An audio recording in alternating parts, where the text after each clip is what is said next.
It has been said, quite fairly, admittedly, that I go on a bit too much about Bladnoch, and today that's going to happen again. This is a little sample bottle of Bladnoch 11. It is the sort of replacement core for this, which is the Bladnoch 10-year-old, which sadly, when they put limited release on the bottle, they meant it. It's no longer available. This is actually the second bottle that I've got, and I'm wiring my way through it quite rapidly. I may need to pick another one up if I can still get my hands on it. But I thought, well, that's not going to be available forever. And chances are, because so many other people have discovered that whiskey and really enjoyed it and been like, oh, that's some good stuff. I didn't know Lowland stuff wasn't shit.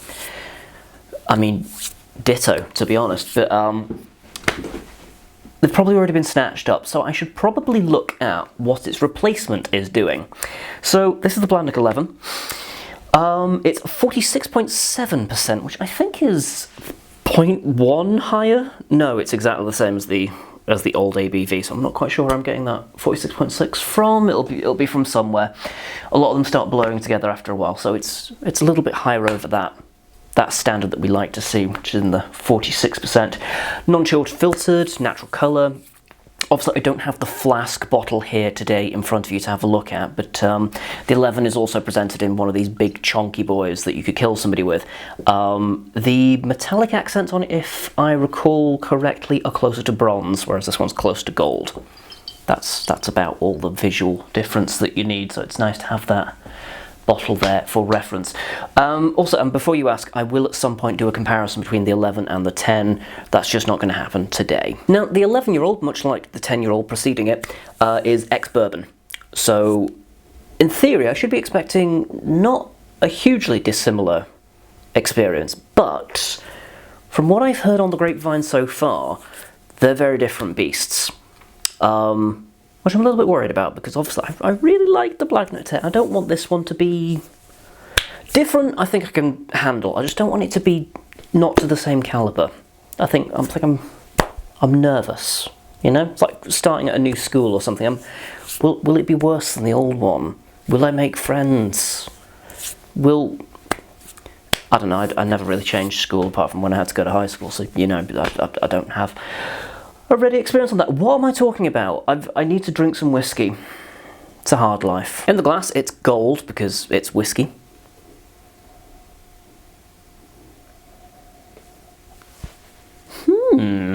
First impressions. Interesting. There's something kind of like burnt sugar that I'm getting from it. A bit kind of like tropical fruit as well, like mango.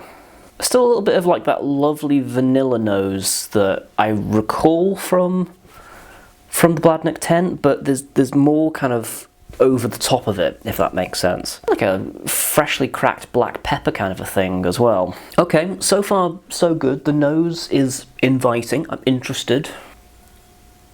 Oh, she's spicy.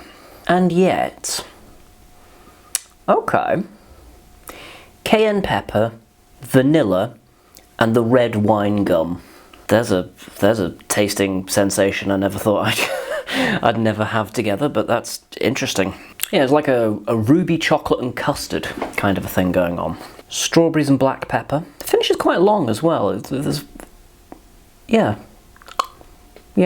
keeping up. It's keeping going. It's quite a sweet overall flavour. A little bit rich. It's got a certain fuss to it that I've encountered with like vintage whiskies, which is unusual actually. Yeah, a little bit of like creme brulee. It's not as, I feel bad saying monotone as the Bladnoch 10. There's a little more going on with it, whereas the Bladnoch 10 was fantastic. But with me, I got kind of like overwhelming vanilla, which I dug. I really enjoyed that. And then there was kind of like little nuances on top of it. Here it's like the nuances have like grown up a little bit. And it's almost like competing with the vanilla backbone that the bourbon cask grants it. But I like it so far. So yeah, okay. Maybe I just embrace change more easily than other people. I don't know, but that's not a slight against anyone, by the way. Can add a tiny bit more. There we go. That's plenty. Right. So we're going to try it with a bit of water now. See what happens when we add a bit of the old H20. I was never very good at chemistry, can you tell? Okay, there she is. Processing. It's like you try to make cinnamon custard. I know I keep saying custard, but there's still loads of vanilla going on, but there's like this simultaneous spice with it, and it's quite cinnamony. And nutmeg, actually, loads of nutmeg. Confectionery forward so far on the nose. Much more so than before you added water, actually. The black pepper's disappeared. And it's much more kind of like classically sweet and inviting. I'm looking forward to this. I think kind of like a dry almond kind of flavour from it. Flaky pastry. Dab of butter as well. It's like a lime cordial thing as well.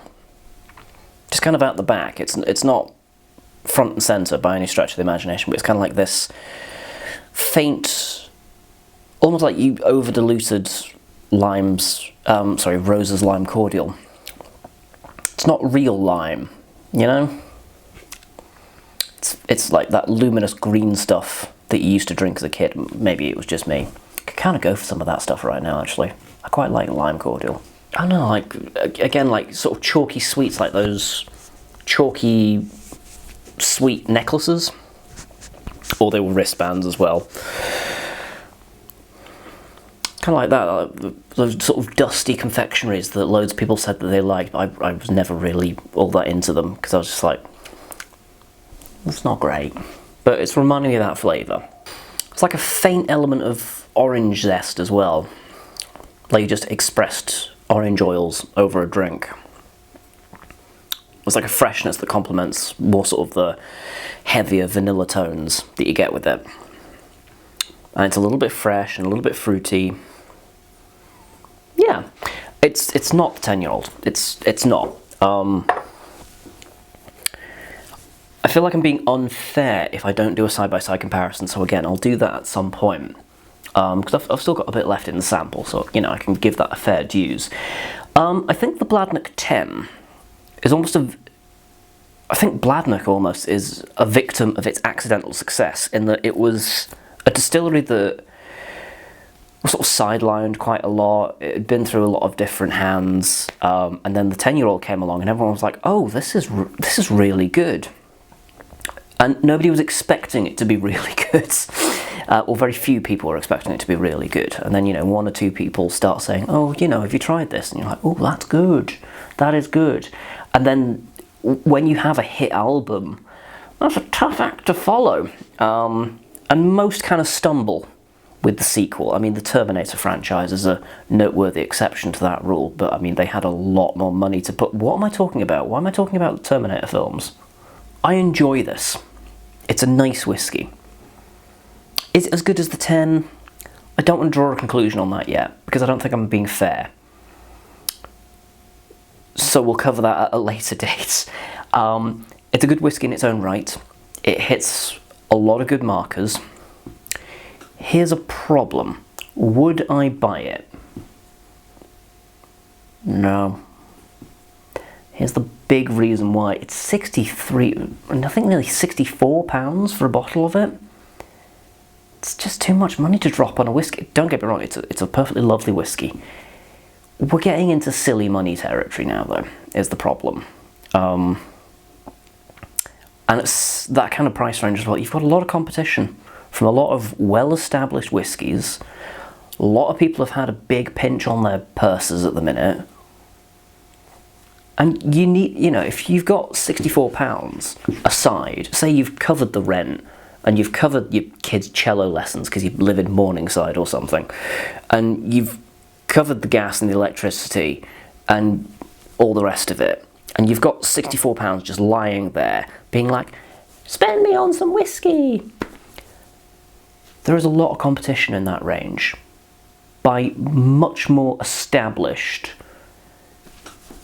good bottles. It's a tricky sell. It is. It's a tough sell. The Bladnoch 10 was fantastic. People bought it because it was well known for being fantastic. This is still excellent. But it's a hard sell, is the problem. It is a hard sell. But I'm glad I tried it. And it's nice to see actually that, you know, they're still doing new stuff. And they're still nailing it, to be honest. And if you do have £64 kicking around and you want to give it a go, you could definitely do worse. Hi Dalmore. It should be an option. You know, it should be on your list of considerations. I'm just not sure if I would pull the trigger on it in the same way that I did with the 10. I think that says most of what I need to say with this, to be honest. Let me know down below, have you tried anything else in the Bladnoch range? On this channel we've covered the 10, now the 11 as well, and we tried an old 8-year-old from the 70s. I think it was 8 years old. It was a slightly odd age.